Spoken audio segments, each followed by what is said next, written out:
ከኛ እንጀምር።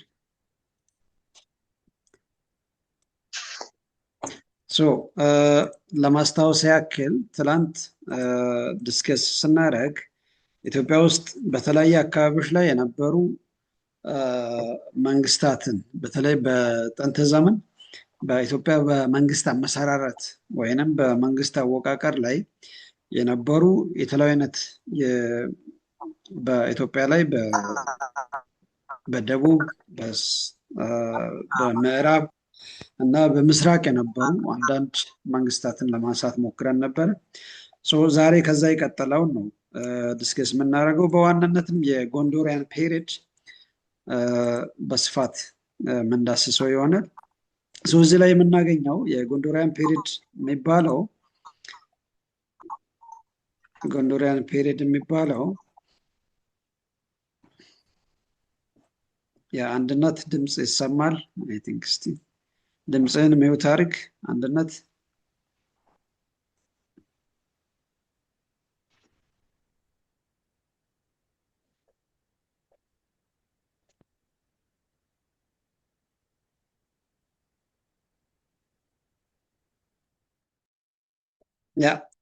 ጎንዶሪያን ፔሪድ የሚባለው በኢትዮጵያ ታሪክ በተለይም በክርስቲያን ኪንግደም ላይ ጎንደርን ሰንተር አድርጎ የነበረ የመንግስታት ዘመን ነው። በዋናነትም ጎንዶሪያን ፔሪድ ተብሎ የሚጠራው ጎንዶሪያን ፔሪድ refers to the year during which the rulers of the Highland Christian Kingdom ruled from a new capital called Gondar. Gondar founded by Fasilidas around 1636. በዚህ አካባቢ በፋሲሊዳስ የተመሰረተ ነው። እንግዲህ ከዛ በፊት የጎንደር የክርስቲያን ኪንግደም ማዕከላትን ምናልባት ባለፈው ሞጁል ላይ በተወሰነ መልኩ ለመዳሰስ ሞክረን ነበረ። የኢትዮጵያን ታሪክ ባለፈው ስንዳስስ ኢትዮጵያ ውስጥ ተንቀሳቃሽ የሆኑ የመንግስታት መቀመጫ እንደነበረ ለማየት ሞክረን ነበረ። በተለይም በክርስቲያን ኪንግደም ላይ በነበረበት ዘመን በሸዋ ላይ በጣም ብዙ ቦታዎች ላይ እንደነበረ፣ በሰሜንም በተለያዩ ቦታዎች ላይ እንደነበረ ለመዳሰስ ሞክረን ነበር። ከዛ በመነሳት ልክ በ1636 ላይ ጎንደር በፋሲለደስ ከተመሰረተች በኋላ የክርስቲያን ኪንግደም አብዛኛውን ጊዜ በተለይም ለሁለት ሴንቸሪ ያክል ኢትዮጵያን ሲያስተዳድሩ እንደነበረ ለማሳየት የተጠቀሙበት ነው ጎንዶሪያን ፔሪድ የሚባለው። beginning from the mid 16th century the kingdom gradually shifted its political center from the Shawan Highlands to the Lake Tana region. ይህ የሚያሳየው ምናልባት ከዚህ ከ1636 በፊት ከ1636 በፊት የኢትዮጵያ ክርስቲያን ኪንግደም ወይንም የኢትዮጵያ መንግስታት ዋና መቀመጫቸው ሸዋ ላይ ነበር። ከሸዋ በተለይም በኦሮሞ ፖፑሌሽን ሙቭመንት እና በሙስሊሞች ጋር ከነበረው ጦርነት አንጻር ወደ ሰሜን ሽፍት አድርጎ ነበረ። በጣም በሩቅ ወደ ጣና ሐይቅ አካባቢ በጎንደር አካባቢ ላይ በጣም ሪቆ ሄዶ እዛ አካባቢ መነሻ ካረጉ በኋላ በዋናነትም በ1636 ላይ ጎንደርን ፋሲለደስ ከመሰረተ በኋላ የክርስቲያን ኪንግደም ዋና ማዕከል ሆኖ ለረጅም ጊዜ ያገለገለበት ማለት ነው። ይሄ ጎንዶሪያን ፔሪድ የሚባለው። the shift was caused by adult continued threat and pressure of the Oromo population movement. ቅድም እንዳነሳውላችሁ ይሄ ከሸዋ መነሻ አድርጎ ከሸዋ የተነሱት ሸዋ ብለን የምንጠራው ከመንዝ አካባቢ ራይት ደብረ ብርሃን አካባቢ በዋናነት ወደ ሰሜን በጣም ርቆ የሄዱበትን ሂደት ነው። ይሄ የሚሆንበት አንደኛ ከአዳል ሱልጣኔት ወይንም ከሙስሊም ሱልጣኔቶች ከፍተኛ የሆነ ጫና ሲደርስባቸው ነበር። በጣም ብዙ አይነት ጦርነቶች ተካሂደዋል። በዛ ጦርነት አማካኝነት ያኔ በክርስቲያን ኪንግደምን ሲመሩ የነበሩ ሰዎች ሰንተራቸውን ወደ ሰሜን ሽፍት ለማድረግ ተገዶ ነበረ። ሁለተኛ ጫና የነበረው ከኦሮሞ ፖፑሌሽን ሙቭመንት። እንደምታውቀው ትላንትም እንዳነሳነው ከባሌ ተነስቶ የኦሮሞ ፖፑሌሽን እስከ ሰሜን ድረስ እስከ ወሎ ድረስ በጣም በስፋት የተስፋፉበት ዘመን ነበረ። ያ ጫና የክርስቲያን ኪንግደም ማዕከሉን ወደ ሰሜን ሽፍት እንዲያደርጉ እንደ ዋና ሪዝን ይወሰዳል ማለት ነው። however ዲስ ሰክሰሰርስ ኮንቲኒ ቱ ሊቭ ኢን ሞባይል ካፒታልስ። ለምሳሌ በዚህ በክርስቲያን ኪንግደም ላይ የነበሩ መሪዎች ተንቀሳቃሽ ሆኑ። ይሄ ሞባይል ካፒታልስ የሚባለው ምንድነው? አንድ ማዕከል ያልነበረበት ጊዜ ማለት ነው። አይ ቲንክ በባለፈው ሞጁልም ለማንሳት ሞክረን ነበረ። በክርስቲያን ኪንግደም ላይ መሪዎቻቸው በዋናነትም አንድ ማዕከል አይጠቀሙ። ልክ በየዘመኑ የተለያዩ አይነት ማዕከላትን ሲጠቀሙ ነበረ። ለምሳሌ ከዛም ውስጥ ለምሳሌ ጎርጎራ፣ እንደና አዘዞ፣ ደንቢያ፣ ቆጋ፣ በጎጃም አካባቢ ላይ ቤጋ ምድር፣ እነዚህ አንዳንድ በዋናነት የሚጠቀሱ የፖለቲካ ማዕከላት ነበሩ ማለት ነው።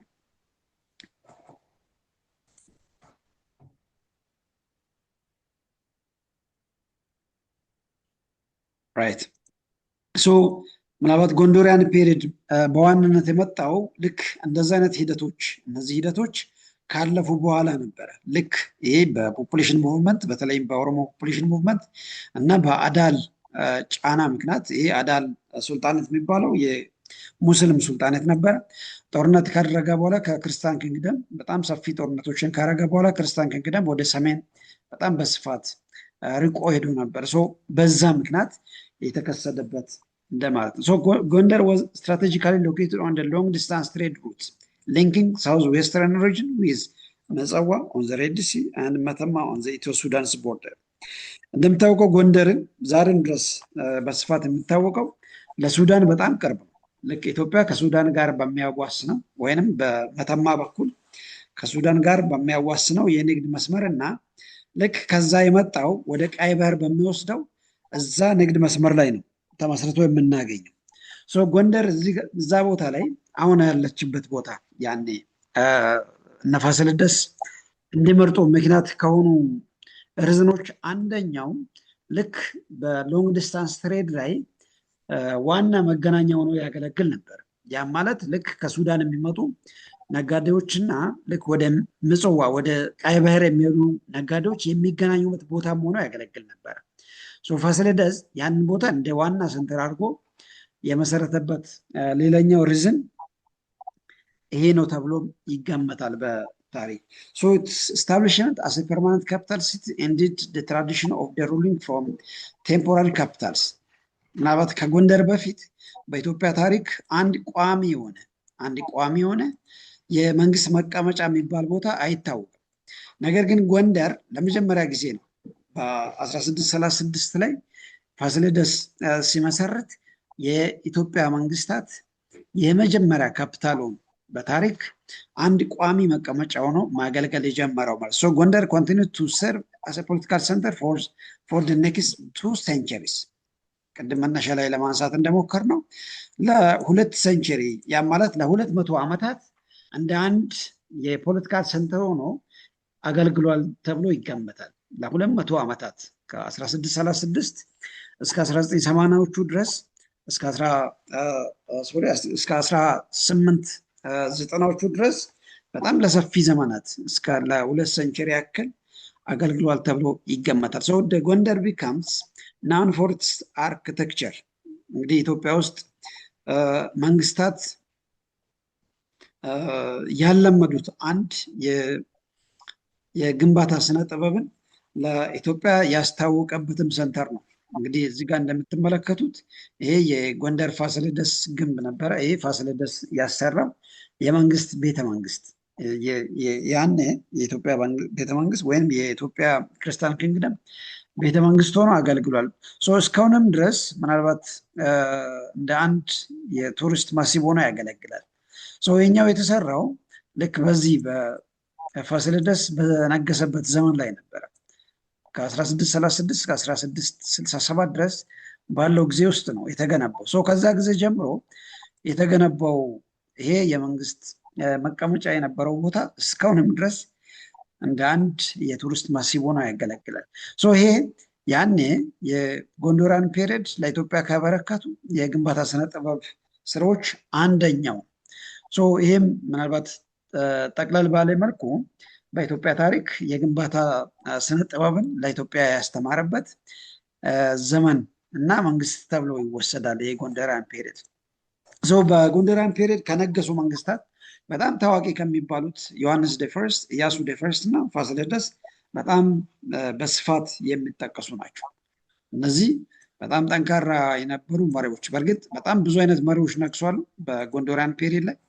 ነገር ግን ከነዛ ውስጥ በጣም ጠንካራ የሚባሉት እነዚህ ሶስቱ ናቸው። ፋሲለደስ፣ ዮሐንስ ደፈርስት እና ኢያሱ ደሰከንድ የሚባሉ ዋና ዋና ተብሎ ይጠራሉ። the city grew and the traditional schools of the learning were built and expanded around their palace and churches. እንደምታውቀው ቅድም ለማንሳት እንደሞከር ነው እዚህ ጋር እንደምታዩት የመንግስታትን መቀመጫ እና ቤተክርስቲያናትን መገንባት እንደ አንድ ትልቅ አቺቭመንት ተደርጎ ይወሰድ ነበር። የተለያዩ አይነት የቤተክርስቲያን ህንፃዎች ታንጾ ነበረ በዚህ በጎንደራን ፔሪድ። እና ሌላኛው የመንግስታት መቀመጫ የመንግስታት ፓላሶች በስፋት የተገነቡበት ዘመንም ተብሎ ይወሰዳል። later on it was also only during the reign of the first three kings that the Gondar lead a life of glory. እንግዲህ ቀደም ለማንሳት እንደሞከር ነው የጎንደራን ፔሪድ ለ200 ዓመታት የቆየ ታሪክ ነው ተብሎ ይወሰዳል። ነገር ግን ያ 200 ዓመታት በጣም ትልቅ ወይንም በጣም በጥንካሬ የቆየበት ጊዜ ተብሎ አይወሰድም። በዋናነትም ጎንደራን ፔሪድ በጣም በጥንካሬ የሚታወቀው በእነዚህ በሶስቱ መሪዎች ጊዜ ነበር፣ በፋሲለደስ፣ በዮሐንስ እና በኢያሱ ፈረስ። የተቀሩት ዘመናት በጣም ከፍተኛ የሆነ ሽኩቻ፣ ከፍተኛ የሆነ የአካባቢ መሪዎች ወይንም የጦር መሪዎች በጣም ቻሌንጅ ያደረጉበት ዘመን ተብሎ ይወሰዳል። በተለይ ከኢያሱ ፈረስ በኋላ በጣም ብዙ አይነት ድክመቶች የምነሳበት ነበር የጎንደራን ፔሪድ። በተለይም በጣም ጠንካራ የማዕከላዊ መንግስት ያልነበረበት የአካባቢ ታዋቂ የሆኑ መሪዎች ወይም የጦር መሪዎች ጎንደርን በጣም ቻሌንጅ ያደረገበት ዘመን ተብሎ ይወሰዳል። later on Gondar declined as an important political center and economical prosperity. ይህ የኢኮኖሚ ታዋቂነቱ የፖለቲካ ታዋቂነቱ በጣም እየቀነሰ የመጣበት ሂደት ማለት ነው። political disorder and social unrest became common in the cities.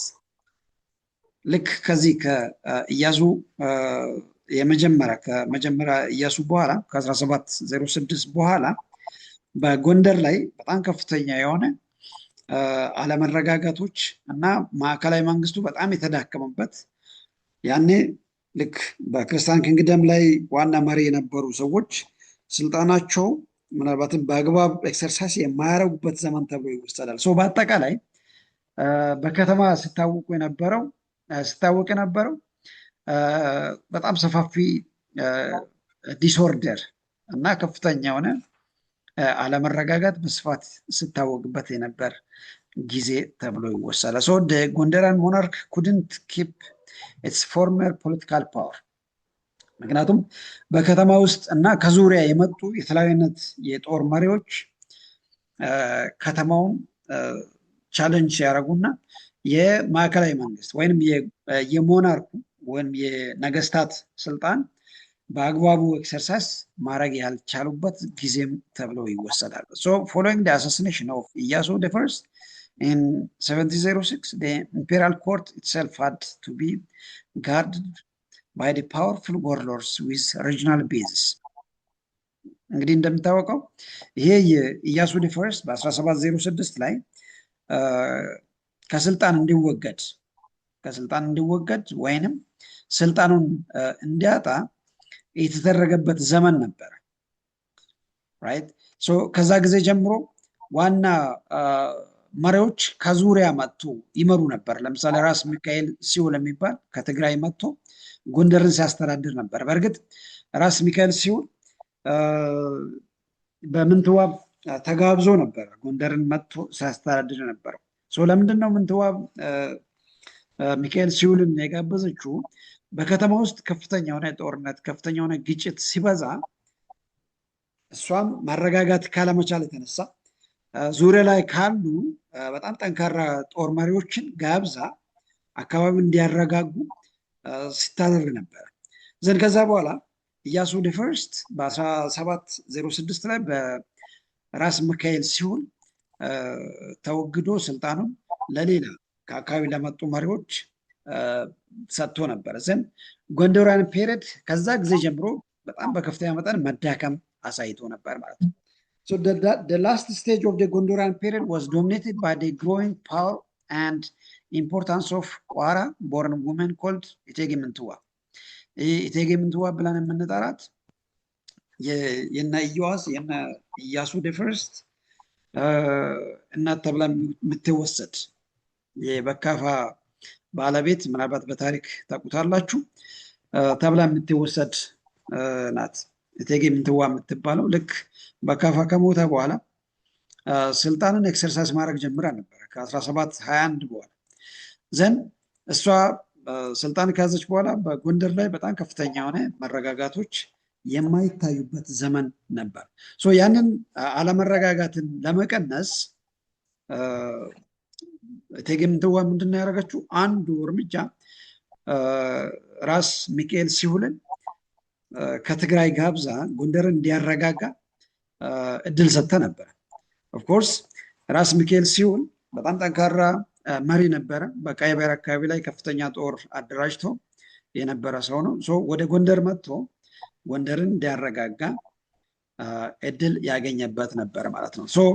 ያንንም በመጠቀም ጎንደርን ማስተዳደር የቻለበት ዘመን ተብሎ ይወሰዳል። ኢቭን የራስ ቢትወደድ ማዕረግንም አገኝቶ ነበር። ራስ ቢትወደድ ማዕረግ የሚባለው ልክ ለጦር መሪዎች የሚሰጥ ስያሜ ነው። The warlord were contending for the title of ራስ ቢትወደድ and position during the whole period of the ዘመነ መሳፍንት። ስለዚህ ልክ የጎንደራን ፔሪድ እየተዳከመ ሲመጣ በጎንደራን ፔሪድ ላይ የነበረው መንግስታት እየተዳከሙ ሲመጡ ኢትዮጵያ ላይ አንድ ትልቅ ክስተት መፈጠር ጀምሮ ነበር። ያም ዘመነ መሳፍንት የሚባለው ማለት ነው። ይሄ የዘመነ መሳፍንት ፔሪድ የሚባለው መከሰት ጀምሮ ነበር። ምን ማለት ነው? ይሄ ልክ ከ1767 በኋላ የጎንደራን ፔሪድ ማብቂያ ያም ማለት ጎንደርን ሲያስተዳድሩ የነበሩ ማዕከላዊ መንግስታት እየተዳከሙ ሲመጡ በየሰፈሩ ልክ ከጎንደራን ፔሪድ በፊት ኢትዮጵያ ውስጥ ሲታወቅ የነበረው የገቨርነንስ ሲስተም እንደገና መልሶ ያበበበት በየሰፈሩ የሰፈር አለቆች የሰፈር ጎበዞች ብቅ ብቅ ማለት የጀመሩበት ዘመን ማለት ነው። ይሄንን ዘመነ መሳፍንት ብለን እንጠራለን። ዘመነ መሳፍንት የተፈጠረው ለምንድን ነው? የጎንደራን ፔሪድ ወይንም የማዕከላዊ መንግስት ስልጣን ወይንም የማዕከላዊ መንግስት የኢትዮጵያን የማስተዳደር ወይንም ክርስቲያን ኪንግደምን የማስተዳደር ስልጣን እየተዳከማ ሲመጣ ዘመነ መሳፍንት የሚባል ኢራ ኦን አረጋ ማለት ነው። ዘመነ መሳፍንት በዋናነት አይዲያው ምንድነው? በየሰፈሩ በጎንደር፣ በወሎ፣ በጎጃም፣ በላስታ፣ በቋራ በየሰፈሩ አዳዲስ መንግስታት እየተፈጠሩ የመጡበት ዘመን ማለት ነው። ይሄኛውም የተፈጠረው ከ1767 ጀምሮ እስከ 1869 ድረስ እዚች ላይ እስከ 1869 ድረስ ኦን ያደረጉበት ጊዜ ማለት ነው። ይሄ በዋናነትም በተለይ በክርስቲያን ኪንግደም በጣም በስፋት ከሚታወቁ ታሪኮች አንዱ ወሎ was represented by ዋቢ።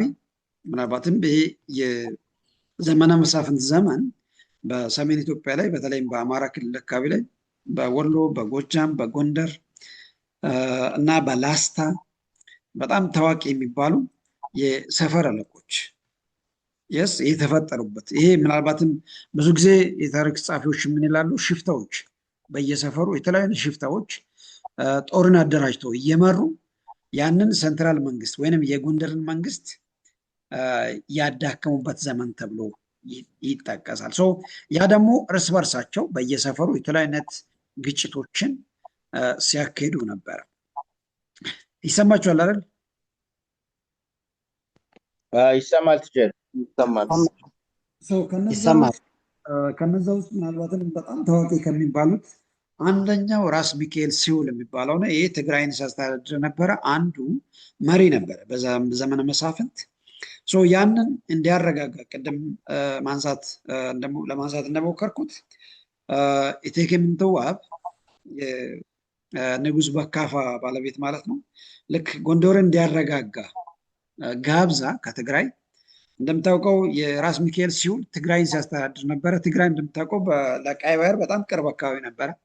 ያንን የቀይ ባህርን ንግድ በመቆጣጠር የተለያዩ አይነት ግብሮችን በመሰብሰብ ጠንካራ መንግስት የነበረ ወይንም ጠንካራ የጦር መሪ የነበረ ራስ ሚካኤል ሲውል የሚባለው ያንን ሰውዬ ጎንደርን እንዲያረጋጋ ጋብዛ ለተወሰነ ጊዜ ጎንደርን አረጋግቶ ነበር ኦፍኮርስ። ነገር ግን ያ ለረጅም ዘመናት አልቆየም። ምክንያቱም በዙሪያ ላይ ለምሳሌ በወርዶ እና በላስታ ቋራ ብለን የምንጠራው የሰሜን ጎንደር አካባቢ ማለት ነው፣ በጣም ሰፋፊ የሚባሉ ሽፍታዎች ነበሩ። በጣም ብዙ ሰዎችን አደራጅተው የጎንደርን ማዕከላዊ መንግስት ቻለንጅ የሚያደርግ ያንን እንዲያረጋጋ የተጋበዘ ሰው ነው ራስ ሚካኤል ሲውል ከትግራይ የመጣው። ነገር ግን ይሄ ለረጅም ጊዜ አልዘለቀም። ከጊዜ በኋላ የራስ ሚካኤል ጦርም በመዳከሙ በተለይ ዙሪያ ላይ ባለው በወሎ በላስታ እና በሰሜን ጎንደር ቋራ አካባቢ ላይ በነበረው ከፍተኛ የሆነ ጫና ሲደርስበት እሱ ራሱ ጥሎ የወጣበት ጊዜ ነበር ማለት በመጨረሻም በ1769 ላይ ራስ ሚካኤል ሲውል ራሱን ምናልባትም በጣም በሪስክ ውስጥ አስገብቶ የጎንደርን ስልጣን የለቀቀበት ማዕከላዊ መንግስቱን ለመልቀቅ ከፍተኛ የሆነ እንቅስቃሴ ያደረገበት ዘመን ነበር። ከዛ በኋላ በ1969 አካባቢ ላይ ቅድም እንዳነሳ ነው በጣም ሰፊ የሚባል የዘመነ መሳፍንት ይሄ ዎርሎርድስ ይባላል። የዘመነ መሳፍንት በኢትዮጵያ ታሪክ ዎርሎርድስ በየሰፈሩ የተፈጠሩበት ዘመን ማለት ነው። ሌላኛው ምናልባትም በዚህ ዘመነ መሳፍንት ዘመን ላይ በየአካባቢ የእጁ ይሄ የወሎ ኦሮሞ ስታብሊሽድ የሆነ ዳናስቲ ነው። የእጁ ኦሮሞ ወይንም የእጁ ዳናስቲ ይባላል አንዳንድ ጊዜ። ልክ ጎንደራን ፔሪድ እየተዳከማ ሲመጣ በራስ አሊ ጓንጉል የሚባለው የእጁ ኦሮሞ የወጣ አንድ የጦር መሪ ነበር። ይሄ የእጁ ዳናስቲን ስታብሊሽ አድርጎ ነበር። የእጁ ዳናስቲን ስታብሊሽ አድርጎ ነበር። በተለይም በ1786 አካባቢ ላይ ይሄ በዋናነትም በሰሜን ኢትዮጵያ ላይ በጣም ይታወቅ ነበር። ኦፍኮርስ ይሄ ምናልባት አጠቃላይ ኢትዮጵያን አስተዳደረ አልነበረም። ነገር ግን እዛው አካባቢ በወሎ አካባቢ ላይ ከኦሮሞ ማህበረሰብ ወጥቶ እዛ አካባቢ ላይ ጠንካራ ዳናስቲን ስታብሊሽ አድርጎ ነበር። ነገር ግን ይሄም ለብዙ ጊዜ አልቆየም። ይሄ የዘመነ መሳፍንት ጫናው መቋቋም ካለመቻል የተነሳ እሱ ራሱ ወዳው ዲስአፒር አድርጎ ነበር። ነገር ግን በመጨረሻም ከ1769 እስከ 1855 ድረስ ኢትዮጵያ ላይ በጣም በስፋት የሚታወቀው ዘመነ መሳፍንት ተብሎ ይጠራል። ዘመነ መሳፍንት ምንድን ነው? ይሄ የጦር መሪዎች እያንዳንዱን ሰፈር ራሳቸው ተቆጣጥረው ማዕከላዊ መንግስት የተዳከመበት ዘመን ማለት ነው። ላይክ በወሎ፣ በላስታ፣ በቤጋ ምድር፣ በጎጃም፣ በጎንደር፣ በቋራ በየሰፈሩ የተለያዩ አይነት የጦር መሪዎች እያንዳንዱን ሰፈር ለራሳቸው ጥቅም ግብር እያስገበሩ የተለያዩ አይነት ሽፍታ ሆኖ ማዕከላዊ መንግስትን ያዳከሙበት ዘመን። በኢትዮጵያ ታሪክ ይሄ ምንም አይነት የማዕከላዊ መንግስት ጠንካራ ማዕከላዊ መንግስት ያልነበረበት ዘመን ተብሎ ይወሰዳል። ይሄ ከ1769 እስከ 1855። 1855ን በምንድን ነው የምታስታውሱት? እስቲ ባለፈው ሞጁል ላይ አንስተን ነበረ። ይሰማል? ይሰማል። 1855ን በምንድን ነው የምታስታውሱት? ባለፈው ለማንሳት ሞክረን ነበረ።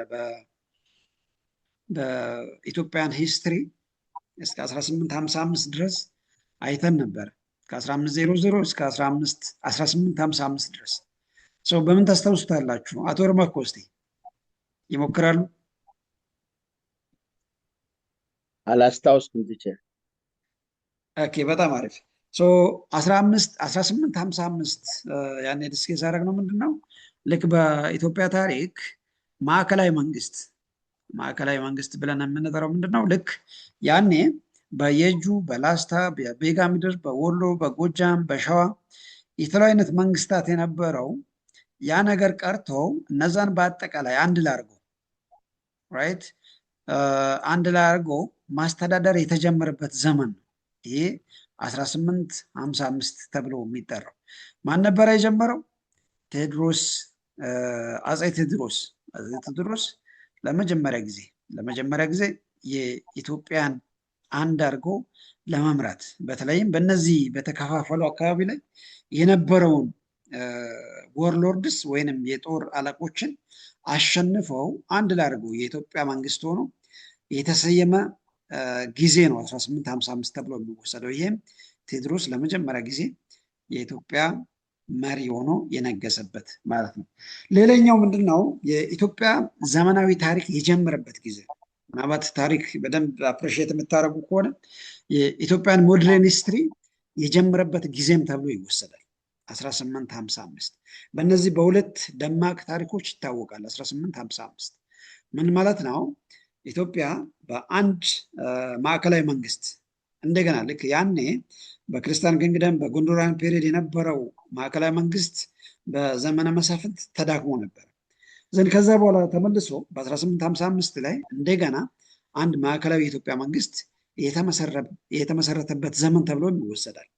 አንድ እሱ ነው። ሁለተኛው የኢትዮጵያ ዘመናዊ ታሪክ ሞደርን ኢትዮጵያን ሂስትሪ ብዙ ጊዜ ጸሐፍቶችም ይህንን ይጠቀሙበታል። ከ1855 አንስቶ ይጀምራሉ ማለት ነው። ሶ ዲፍረንት ሪጂናል ቤዝድ ኖርዘርን ኢትዮጵያን ወርሎርድስ ኦፍ ዘመነ መሳፍንት ፋውት አግነስት ኢች አዘር ፎር ቫሪየስ ኦብጀክቲቭስ። ቅድም ምናልባት ዋና ዋና ሀሳቦችን እዚህ ጋር አንስተን ነበረ። በዘመነ መሳፍንት እያንዳንዱ በየሰፈሩ ያሉት ለምሳሌ በወሎ፣ በጎጃም፣ በሸዋ፣ በየጁ፣ በላስታ፣ በቤጋ ምድር የነበሩ እያንዳንዱ የጦር አለቆች እርስ በርሳቸው ይፋለሙ ነበር። ለምንድን ነው ያንን ጦርነት ሲያደርጉ የነበሩት? ምክንያቶቹ እዚህ ጋር። አንደኛ they want to expand their territories። ለምሳሌ አንደኛው የነበረው ምክንያት ምንድን ነው? ግዛታቸውን ለማስፋፋት። ለምሳሌ ጎንደር ላይ ነበረው ለምሳሌ ከሰሜን ጎንደር ተነስቶ እስከ ወሎ፣ እስከ ላስታ፣ እስከ ቤጋ ምድር ድንበሩን ለማስፋፋት ከፍተኛውን ጦርነት ያደርግ ነበር። ወሎ ላይ የነበረውም ለምሳሌ የጁ ዳይነስቲ ከወሎ ተነስቶ ወደ ላስታ፣ ወደ ቤጋ ምድር ግዛቱን ለማስፋፋት ከፍተኛውን ጦርነት ያደርጉ ነበር። አንደኛው ምክንያት they want to expand their territories። ያንን ጦርነት ወይንም እያንዳንዱ በየሰፈሩ የነበሩ የጦር አለቆች ጦርነት ሲያደርጉ የነበሩት አንደኛው ሪዝን ነው። ሌላኛው they want to have the title of ራስ ቢትወደድ። ይሄ ራስ ቢትወደድ የሚባለው የማዕከላዊ መንግስት የጦር መሪ ተብሎ የሚወሰድ ያንን የስልጣን ማዕረግ ለማግኘት ነበር። ለምሳሌ የራስ ቢትወደድ ራስ ሲሆን እቴጌ ምንትዋብ ያንን ማዕረግ አገኝቶ ነበር። ያንን ያገኘው በምንድን ነው? በጣም ከፍተኛ የሆነውን ጦር ይመራ ነበር። በጣም ጠንካራ ነበረ። ያንን ጥንካሬ በማሳየት ያንን ማዕረግ ለማግኘት ነበር ሌላኛው ሪዝን ነበረው። ሶስተኛው እና የመጨረሻ ምክንያት የነበራቸው they want to collect as much as tribute as possible in the name of their weak central kings። ያኔ ቅድም እንዳነሳ ነው በጎንደሪያን ፔሪድ ላይ የጎንደር ማዕከላዊ መንግስቱ በጣም ደካማ ነበረ። በዛ በደካማው መንግስት ስም ከፍተኛውን ግብር ለመሰብሰብ እንዲመቻቸው ነበር ያንን ጥረት ሲያደርጉ የነበሩት። እነዚህ ሶስቱ ምክንያት ምናልባትም ያንን በዘመነ መሳፍንት እርስ በርስ እንዲፋለሙ ወይንም እርስ በርስ እንዲታገሉበት ምክንያት የሆኑ ነገሮች ናቸው ማለት ነው። አትላስት ምናልባትም እያንዳንዱ የተፋጁ ወይንም የተለያዩ ጦርነቶችን እያደረጉ ከመጡ በኋላ በ1855 ላይ በመጨረሻ የዘመነ መሳፍንት ማብቂያ የነበረበት ልክ ቴዎድሮስ ሁሉንም አካባቢ አሸንፈው ስልጣን ይዞ ማዕከላዊ መንግስት የመሰረተበት ዘመን በ1855 ላይ ተመሰረተ ማለት ነው።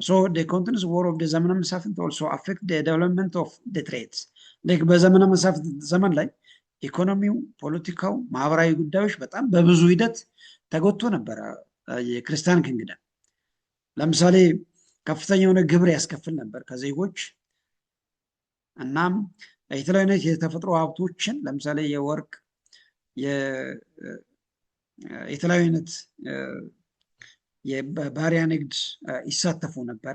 ያንን ጦርነት የሚያካሄዱ መሪዎች እና በዛ ዘመን ላይ ከፍተኛ የሆነ ሰዎችን የማረኩ ነበር። ያንን የማረኩ ሰዎችን እስከ ቀይ ባህር እስከ ሳውዲ አረቢያም ድረስ ወስደው ይሸጡ ነበር። እዚህ ጋር ታዩታላችሁ። the war captives increased ልክ በጦርነቱ የተማረኩ ሰዎችን ወደ ቀይ ባህር ወደ ሳውዲ አረቢያ በመላክ ይሸጡ ነበር። በዛ ንግድ አማካኝነት ከፍተኛ የሆነ ገንዘብ ይሰበስቡ ነበር።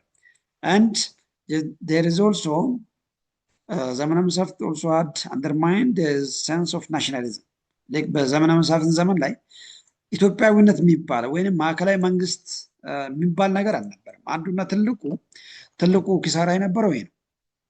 there was or they undermined the sense of nationalism ሀገራዊ አስተሳሰብ ወይንም ማዕከላዊ አስተሳሰብ የሚባል ነገር አልነበረም። እያንዳንዳቸው ሲፋለሙ የነበሩት ልክ ወሎ ላይ ያለው ለወሎ ነበር፣ ለኢትዮጵያ ሳይሆን ጎንደር ላይ ያለም እንደዛ፣ ላስታ ላይ ቤጋ ምድር የእጁ ላይ የነበሩት እያንዳንዳቸው ለሰፈር ነበር ሲታገሉ ሲፋለሙ የነበሩ። እነዚህ ምናልባትም በዘመነ መሳፍንት የነበሩ መጥፎ አሻራዎች ተብሎ ይወሰዳሉ ማለት ነው። ሌላኛው የየጁ ዳይናስቲ ነው። አይ ቲንክ ስለ የጁ ዳይናስቲ በተለያየ መንገድ ለማንሳት ሞክረናል ባለፉት ስላይዶች ላይ።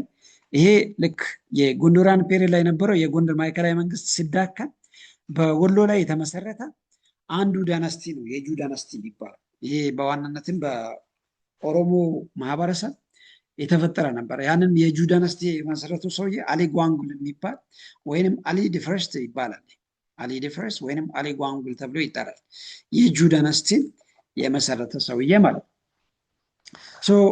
ይህንንም የመሰረተው አራውንድ በ1786 አካባቢ ነው። አይ ቲንክ ይሄ ምናልባትም በዘመነ መሳፍንት ዘመን ላይ ወሎ ላይ የነበረ አንዱ ዳይናስቲ ነበር።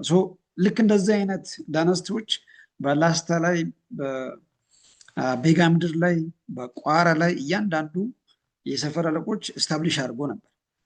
ይሄኛው ምናልባትም በኦሮሞ ፖፑሌሽን ሙቭመንት አማካኝነት ወደ ሰሜን ሄዶ የሰፈረው የኦሮሞ ማህበረሰብ በተለይም በወሎ አካባቢ ላይ የነበረው ከዛ የወጣ ነው አሊ ጓንጉል። ያንን በአካባቢ ላይ የነበረው የኦሮሞ ማህበረሰብ አደራጅተው ከፍተኛ ጦርነት በማድረግ በአካባቢ ላይ በጣም ታዋቂ የነበረ ዳይናስቲ ማለት ነው። another one is the kingdom of ሸዋ። ሌላኛው በሸዋ ላይ የነበረው ኪንግደም ነው። ልክ እንደ የጁ ልክ እንደ ጎንደር በሸዋም ላይ በጣም ሰፋፊ የነበረ መንግስታት ይጠቀሳሉ። ለምሳሌ ነጋሲ ክርስቶስ አንዱ የሸዋን ኪንግደም ከመሩ መንግስታት ይታወቃል።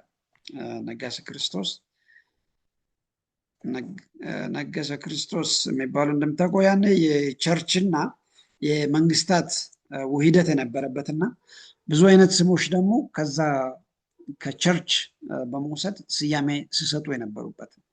ይሄ የሸዋን ኪንግደም በተለይ በመንዝ አካባቢ ላይ በጣም በስፋት ታዋቂ የነበረበት ቦታ ነው። ኪንግደም ኦፍ ሸዋ ብለን የምንጠራው። ሀቨር የክርስቲያን ስቴት ሽፍት ኢትስ ካፒታል ቱ ሌክ ጣና።